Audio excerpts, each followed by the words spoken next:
Le dernier film de chez Pixar Disney Elemental, vendu comme étant le premier Pixar ayant inclus un personnage non-binaire, fait un flop. On voit ça ensemble.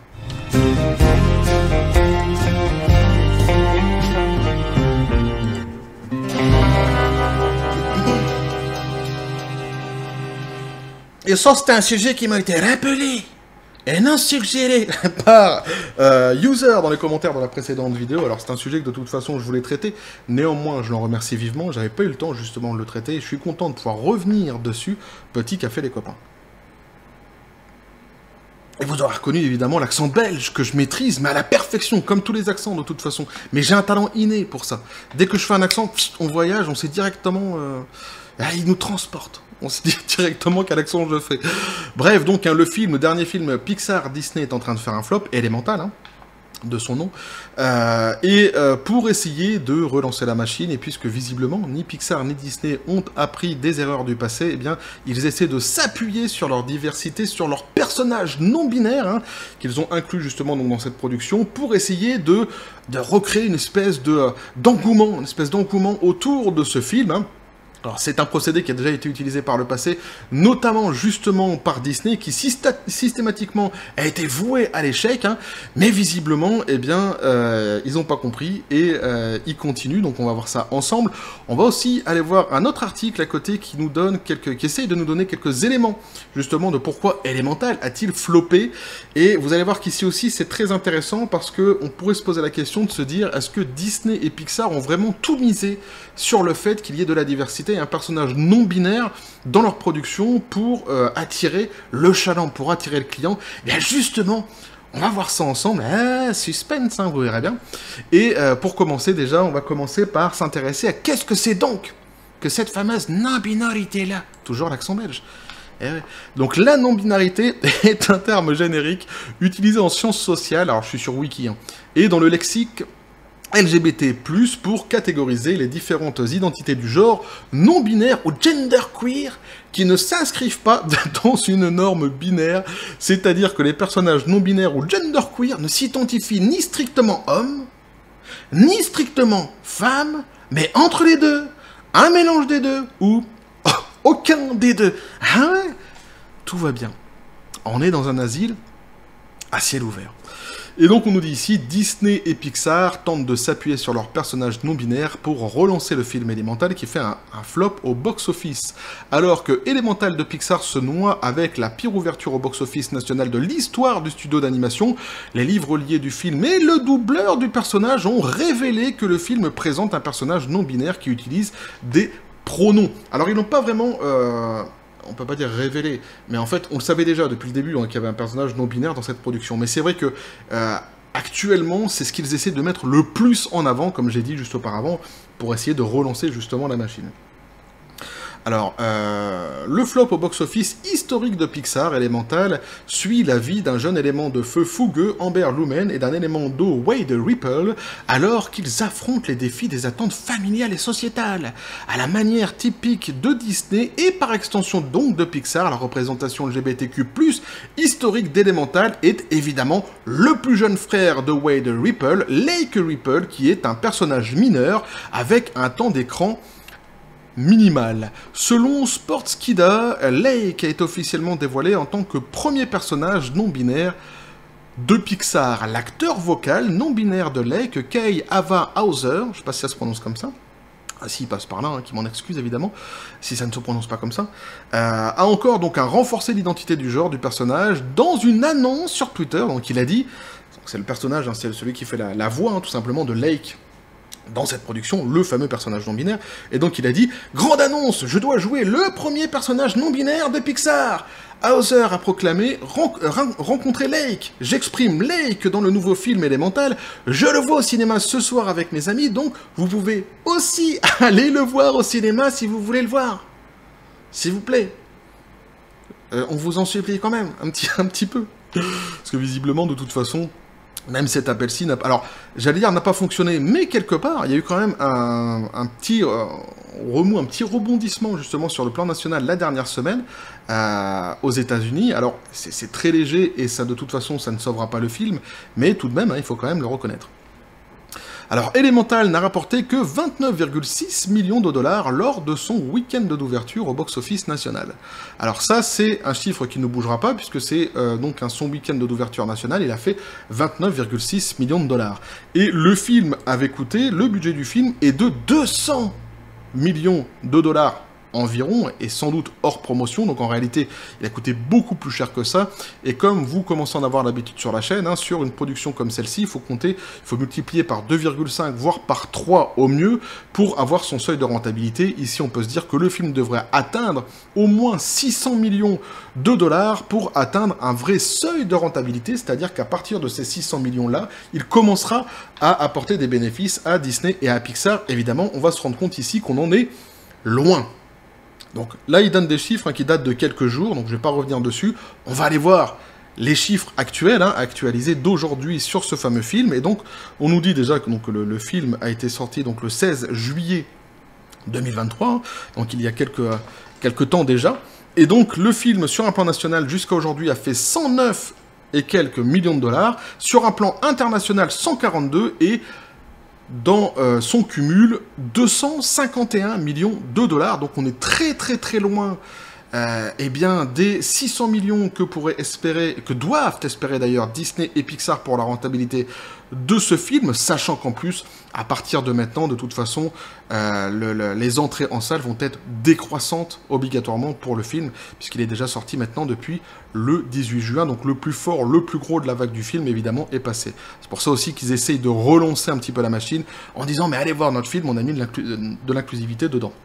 Bien que, comme je l'ai dit, je suis pas certain que ce soit vraiment la bonne stratégie. Donc on va aller voir à côté donc le fameux article qui, lui, essaie de trouver des pistes pour essayer de comprendre pourquoi le film a-t-il floppé. Et on va se rendre compte de la stratégie, justement, de Disney et de Pixar. Et vous en ferez évidemment votre propre avis, vous allez voir ça. Et donc on nous dit, pourquoi Elemental a-t-il floppé ? Il est révélé que Disney et Pixar ont changé l'histoire originale du film. Elemental est le dernier flop de Disney Pixar au box-office et, plus tôt cette semaine, certains de ses auteurs ont révélé que l'histoire originale du film avait été complètement modifiée par le studio. En conséquence, plusieurs personnes blâment maintenant ces changements pour la réception et les chiffres décevants du film, car son intrigue originale était prétendument mieux structurée et avait un antagoniste. Depuis sa première le 16 juin, Elemental a reçu beaucoup de haine sur les réseaux sociaux et la communauté en ligne n'a pas hésité à exprimer son opinion sur le film. Selon plusieurs utilisateurs de Twitter, le film était prévisible et ennuyeux en raison de l'inclusion forcée d'un personnage non binaire dans le film. Donc déjà ici, vous avez déjà bien la première réponse du pourquoi le film ne fonctionne pas, tout simplement sur l'avis du grand public et en règle générale donc sur les internets et ici sur Twitter, eh bien c'est évidemment cette idéologie qui est mise à chaque fois en avant qui rend de toute façon le grand public et les consommateurs en règle générale ces derniers temps davantage réfractaires à aller justement se déplacer au cinéma. Et donc les mêmes causes produisant toujours les mêmes effets, ici le film est en train de connaître un flop. John Oberg et Kat Lickel, scénaristes du film, ont récemment accordé une interview à The Direct et ont révélé que la mère de Wade était l'antagoniste original de Elemental avant que l'histoire ne soit complètement modifiée par le studio. Dans le scénario original, le personnage de l'élément eau faisait partie d'une famille puissante qui contrôlait le débit d'eau à Element City et voulait construire un canal à travers Firetown. Donc il y avait à la base, ils disent ici, un vrai antagoniste dans le scénario de base, qui était donc visiblement la maman dans l'histoire. Eh bien, il y avait une version où la mère de Wade était un antagoniste, et c'était une première version, et c'était presque comme Chinatown, où il y avait une fois où la mère de Wade faisait partie d'une famille puissante qui contrôlait le débit d'eau, et il voulait mettre de l'eau comme un canal à travers la ville de feu. Cependant, plusieurs membres travaillant sur le film se sont fermement opposés à l'idée d'avoir un méchant. Selon eux, ils voulaient que... Et alors là, c'est extraordinaire. Là, vous avez votre réponse sur la stratégie de Disney et de Pixar. Je reviens sur la phrase. Donc, cependant, plusieurs membres travaillant sur le film se sont fermement opposés à l'idée d'avoir un méchant. Sur quoi se sont-ils concentrés alors? Sur quoi se sont-ils focalisés pour essayer de rendre le film attrayant, pour attirer le chaland? Selon eux, ils voulaient que Elemental soit un film d'inclusion et d'amour. Donc oui, ils se sont spécifiquement reposés sur l'idéologie pour essayer de faire venir les gens. Et je vous dis, c'est vraiment incroyable, parce qu'on a vraiment l'impression qu'ils apprennent absolument rien du passé. Alors évidemment, ça risque de changer, sans doute, en tous les cas, je l'espère, dans le futur, mais en tous les cas, ici, c'est quand même assez incroyable. Donc, inclure un méchant n'était pas nécessaire. Après que cette information ait été rendue publique, les fans du studio ont commencé à se demander si un film avec l'intrigue originale aurait été mieux accueilli. Bah sans doute, hein, peut-être déjà tu mets vraiment un scénario qui tient la route, tu arrêtes de baser toute ton histoire sur un personnage qui serait non-binaire, peut-être que sans doute à ce moment-là, les gens seraient peut-être venus voir hein, le film tout simplement au cinéma. En tous les cas, ça aurait sans doute apporté plus de clients pour Disney et pour Pixar.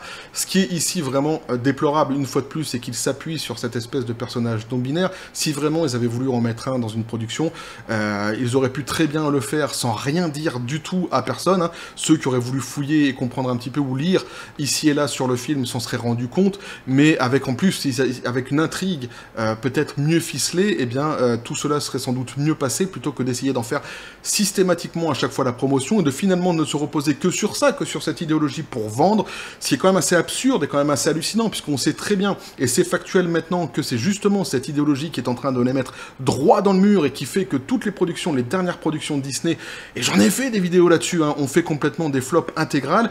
Ici, ils continuent à essayer de nous vendre cette sauce-là. Le film étant en train de faire un flop, ils essaient de relancer la machine en s'appuyant sur leur personnage non-binaire. C'est complètement absurde, complètement ubuesque, complètement fou. On a l'impression qu'ils sont complètement hors sol, hein, et en tous les cas, c'est assez déplorable, une fois de plus, pour une production de Disney et Pixar. Alors, ils doivent atteindre, comme j'ai dit, au minimum les 600 millions de dollars pour atteindre leur seuil de rentabilité. Ils en sont évidemment très très loin. Le film est déjà sorti depuis le 18 juin, et ça commence déjà à faire quelques semaines.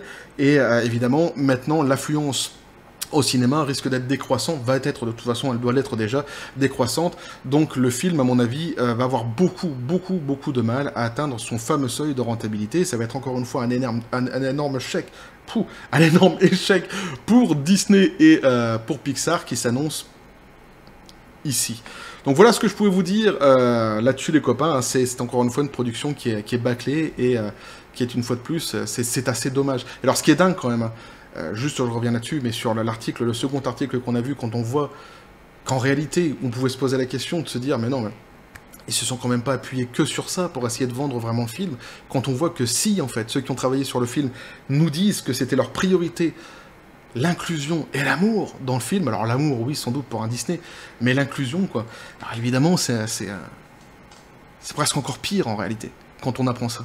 Bref, voilà ce que je peux vous dire là-dessus les copains. N'hésitez pas à me dire ce que vous en pensez dans les commentaires, à vous abonner si le contenu vous a plu, activer la petite cloche pour les prochaines notifications, les prochaines vidéos qui vont arriver, à balancer un like, à partager la vidéo. Vous avez mon Twitter, mon Facebook et le Discord de la chaîne qui sont dans les descriptions des vidéos. N'hésitez pas à venir et à basculer du côté absurde de la force. Sur ce, les copains, je vous dis comme toujours, à la John Spartan, paix, félicité. Et j'allais dire, je vais aller travailler mes accents, mais j'ai pas besoin en vrai. Je vous dis, c'est inné. N'importe quel accent, tu me donnes un pays. Ouais, un jour, je ferai une radio libre comme ça. Et je vous laisserai le choix, vous me donnerez des accents, et je vous les ferai, vous allez voir. Je pense qu'on risque de passer un bon moment. Bref, et que la force soit avec vous.